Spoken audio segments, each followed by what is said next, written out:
from out of the city. This is like my third time trying to broadcast. It's like my broadcast is being blocked.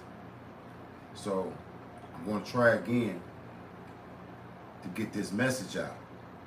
As you come in the building, like and share the video. I want to start you guys off with a statement from Malcolm X.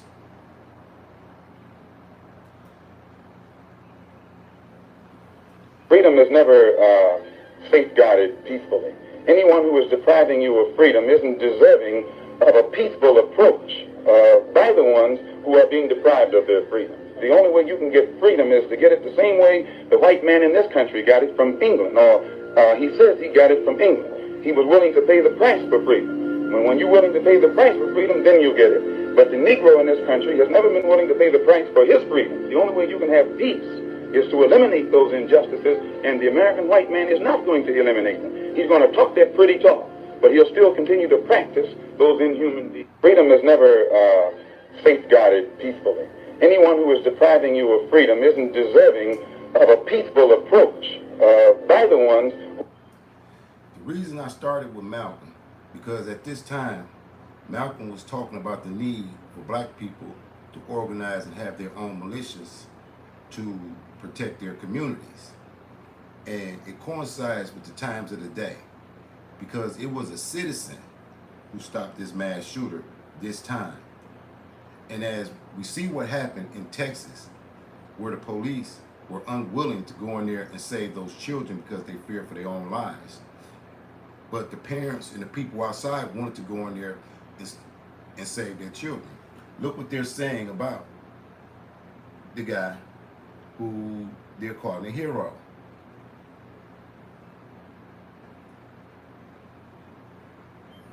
Let me see right here.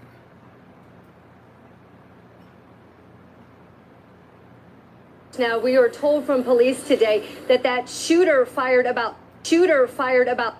Now, we are told from police today that shooter fired about 22 rounds and that the armed citizen fired about 10, one of them fatally hitting the shooter.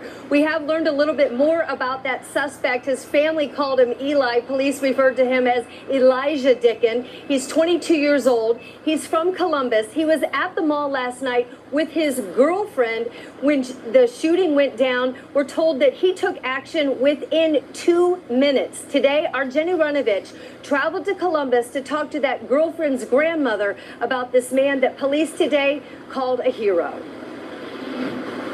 Well, that armed bystander, Elijah Dicken, friends and family call him Eli, and you are right, so many now call him Hero, too.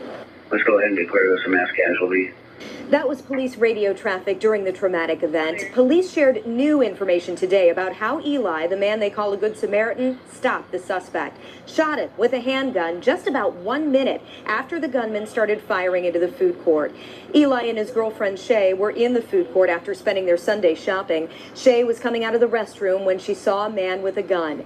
Family says Eli pulled her to the ground, and then police say Eli engaged the shooter, pulled out the pistol he was carrying under the constitutional carry law, and fired 10 rounds at the suspect. The suspect tried to go back in the bathroom, but instead fell to the ground. The threat to shoppers and Eli's girlfriend immediately over. Well, I just know that I'm so proud of him for what he's done. He saved my granddaughter. I know he did. She said on the phone when she called me, she's, "Grandma, I'm okay."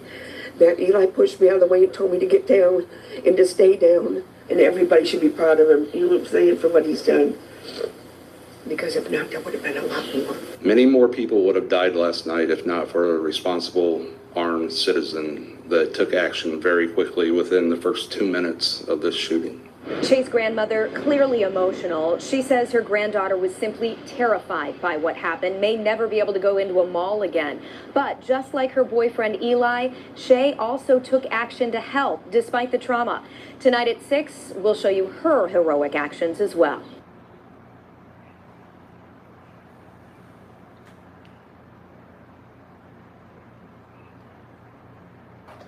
Right now on WHS 11 News at 6, the man who fired the fatal shot that ended a mass shooting inside a...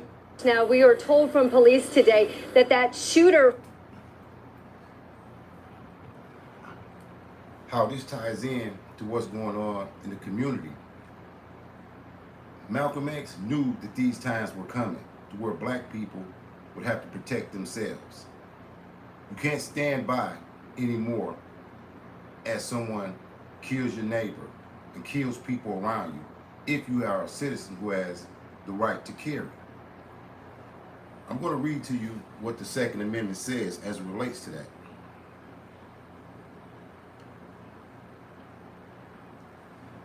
The Second Amendment protects an individual's right to possess a firearm unconnected with service in a military and to use that arm for traditionally lawful purposes such as self-defense within the home.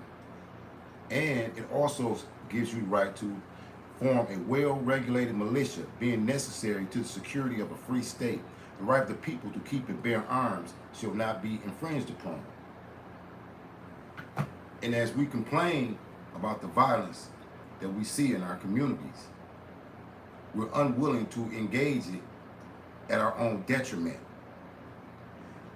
You know, this is a tough subject, and it's only tough because of the cognitive dissonance that we have as a people, that we can stand by and watch other citizens and our neighbors be brutalized, victimized, and harmed. Either it's cognitive dissonance or it's cowardice. You know, and they're calling this young guy a hero because once he seen the mass shooter, he engaged the mass shooter. We see violence every day, and we're unwilling to engage the perpetrators of this violence. So it continues.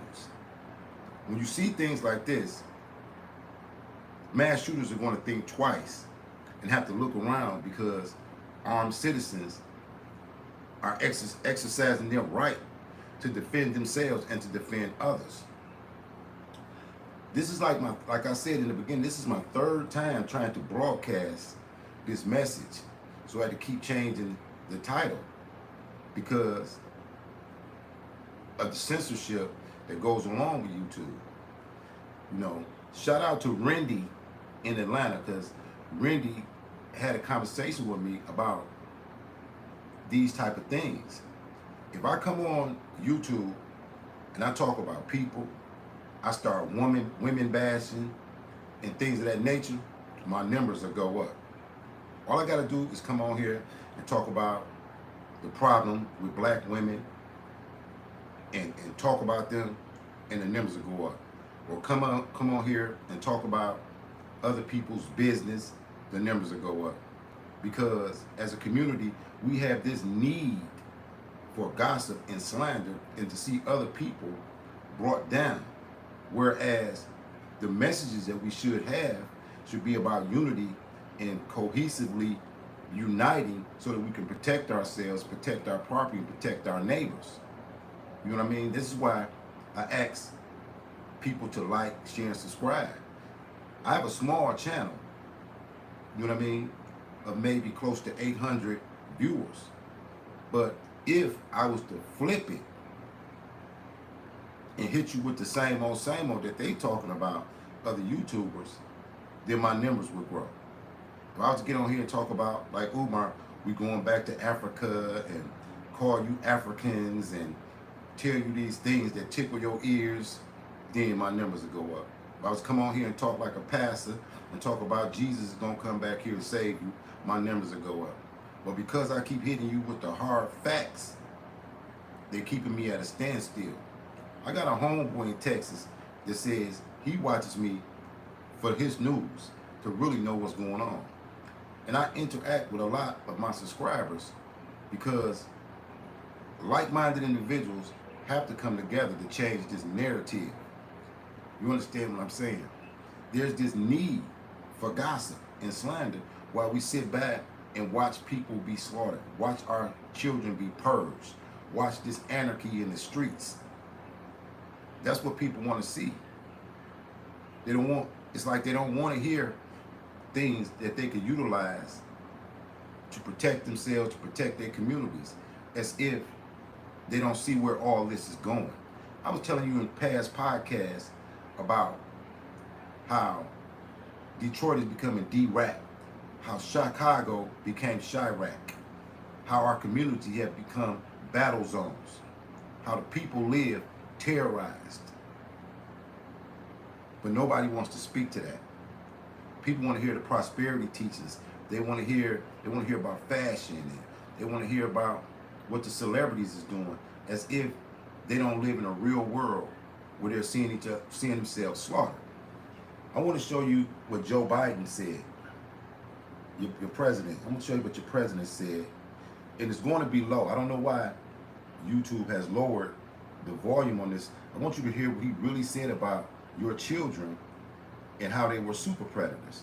So you're going to have to listen kind of closely, because for some reason, take back the streets.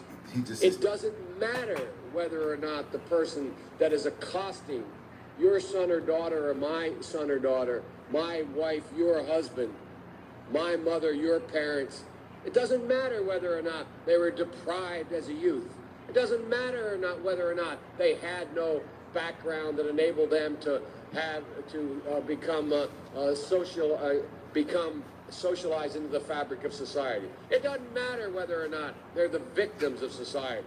The end result is they're about to knock my mother on the head with a lead pipe, shoot my sister, beat up my wife, take on my sons. So I don't want to ask, what made them do this? They must be taken off the street. That's number one. There's a consensus on that. Unless we do something about that cadre of young people, tens of thousands of them, born out of wedlock, without parents, without supervision, without any structure, without any conscience developing, because they literally, I yield myself 3 more minutes, because they literally have not been socialized. They literally have not had an opportunity. We should focus on them now. If we don't, they will, or a portion of them will, become the predators 15 years from now. And Madam President, we have predators on our streets that society has, in fact, in part because of its neglect, created. Again, it does not mean because we created them that we somehow forgive them or do not take them out of society to protect my family and yours from them. They are beyond the pale, many of those people. Beyond the pale. And it's a sad commentary on society. We have no choice but to take them out of society. And the truth is, we don't very well know how to rehabilitate them at that point. That's the sad truth. I'm the guy that said, rehabilitation, when it occurs, we don't understand it and notice it. And even when we notice it and we know it occurs, we don't know why. So you cannot make rehabilitation a condition for release. That's why in our system, there's the federal system, you serve 85% of your time. It's a shame, but we don't know how to rehabilitate. But there is a consensus, and I will cease. A, we must make the streets safer. I don't care why someone is a malefactor in society. I don't care why someone is antisocial. I don't care why they become a sociopath. We have an obligation to cordon them off from the rest of society, try to help them, try to change the behavior. That's why we do in this bill. We have drug treatment and we have other treatments to try to deal with it. But they are in jail, away from my mother, your husband, or...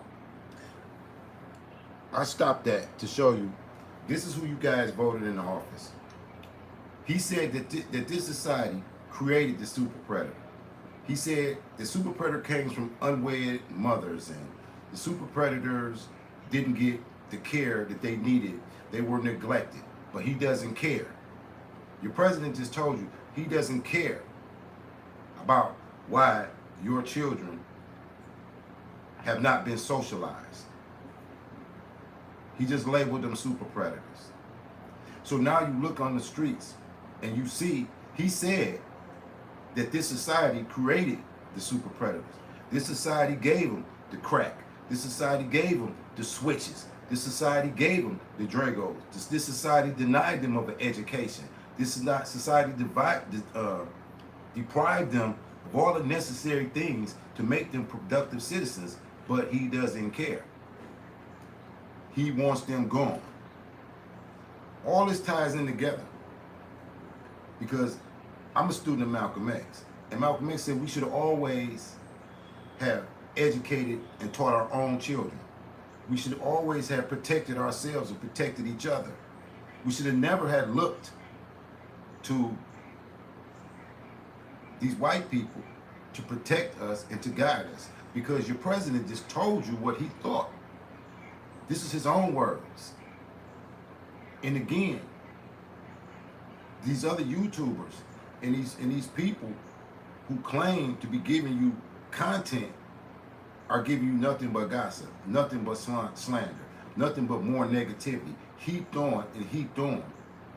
But this armed citizen that shot this mass shooter is considered a hero. I'm asking, are there any heroes in our community? Are there any black heroes? No, you can't look to a person like Umar Johnson who says back to Africa and Pan-Africanism and all that. That's a con. You can't look to these preachers with their prosperity teachings and they're telling you about how you tithe and you're going to get money and you're going to become wealthy because you're giving the church money as if God needed money. You can't look to them. They're not giving you no answers. You got to look back to what Malcolm said, what Malcolm seen coming. You even got to look back to what he said. He said that these super predators would come about after a 15-year period. And I'm asking, what are you going to do about it? You know what I mean? This is different from my regular content because my other content, people were saying it's overwhelming to see that type of violence in Detroit. It's overwhelming to see this type of violence in Chicago. And that's again, I shout out to my friend Brendy down in Atlanta. We had this conversation about what to do. I know that if I change what I say on YouTube, my numbers will grow. My channel will get bigger. If I stop talking about what's really going on, if I stop telling you guys the truth, if I stop putting it in your face about how you being slaughtered. You know, most of you guys don't even realize that we're in a recession. We're in a recession to where a loaf of bread is $5, gas is $5, but you haven't got a raise. So every day you get poorer and poorer. Every day you suffer from the benign neglect of a society that has already considered you a second-class citizen and said that your children are incorrigible. While you get poorer, while you jealous of your neighbor, while you competing with the Joneses, as if you think you're going to live forever. This is insane for us not to address these things in our own communities. It's insane to keep going to these institutions like the church and the temples who don't serve you or your interests. They just take your money. They just want a tenth of your check. They worse than FICO. Nobody knows who FICO really is, but FICO takes your money before you get your check. These topics are serious because as we see, this 22-year-old who engaged the mass shooter neutralized him before he could harm more innocent people. And his right to carry that arm was protected under the Second Amendment. What does it look like, black people, when we start protecting ourselves in our own community based on the Second Amendment and our rights to carry arms, our right to protect ourselves and others? Is this the answer? Is this, like they say, the final solution? That we stop the crime in our communities? That we engage actively those who threaten our peace and our security? Is that the answer? It may be. When you see that the police can't protect us, you see that the government won't protect us. So we're just gonna stand back and not protect ourselves? It's interesting that none of your so-called leaders are really addressing things in this manner, because at this point, all black people want to do is be safe. They want to be safe in their skin. They don't want to go to the market and be murdered. They don't want to go to the gas station and be carjacked. They don't want these things happen to them. They don't want to see their children killed in school. They don't want to see their children killed at block parties and all of this. So what's the answer? What are you going to do about it? What are you going to do about it? You have to share these videos that I put out, because we have to change the narrative in the algorithm, because our people are influenced by what they see. They don't read books. It's not like, you know what I mean, they have been educated properly. So what is their source of information? Remember I told you, the person who controls the depth of your information controls the circumference of your actions, meaning they can only do what they know. They can only do what they know. So we have to create another narrative. Or before I end this again, shout out to Kingdom Creations again for making my gear. You know what I mean? For making me the voice of Detroit, putting the Renaissance on my shirt. You know, you ain't gonna see nobody else in Detroit with these. You know what I mean? Got the bad boy hat. You know what I mean? Old school. So shout out to Kingdom Creations. And it's strange the level that we refuse to pay attention to what's going on around us. You know, we like the ostrich who sticks his head in the sand but leaves the rest of his body exposed.